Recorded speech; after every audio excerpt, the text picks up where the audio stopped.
Hi friends, meal maker 65 எப்படி பண்ணலாம் பார்க்கலாம் வாங்க. உங்கள் குழந்தைங்களுக்கு இந்த மாதிரி ஈவினிங்ஸ் நான் செஞ்சுட்டாங்க, நல்லா விரும்பி சாப்பிடுவாங்க. இதில் ப்ரோட்டீன் அதிகமாக இருக்குது, ஹெல்த்தியும் கூட.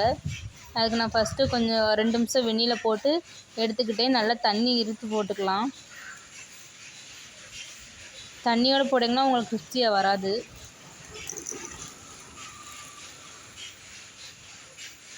உப்பு போட்டு கலந்துக்கலாம். அப்புறம் கொஞ்சம் சிக்கன் 65 இப்படி கொஞ்சம் சேர்த்துக்கலாம். அப்புறம் காஷ்மீர் மிளகாய் தூள் சேர்த்துக்கலாம். அப்புறம் கரம் மசாலா கொஞ்சம் சேர்த்துக்கலாம். அப்புறம் நார்மல் மிளகாய் தூள் கொஞ்சம் சேர்த்துக்கலாம். அப்புறம் கார்ன்ஃப்ளவர் மாவு சேர்த்துக்கலாம். உங்களோட கடலை மாவு இருந்தால் கடலை மாவும் சேர்த்துக்கோங்க. எண்ணெய் அவ்வளோவா குடிக்காது, நல்லா மொறுன்னு வரும். நல்லா இப்போ பிசைஞ்சுக்கலாம். உங்களுக்கு விருப்பம் இருந்தால் டொமேட்டோ சாஸ் சேர்த்துக்கலாம்.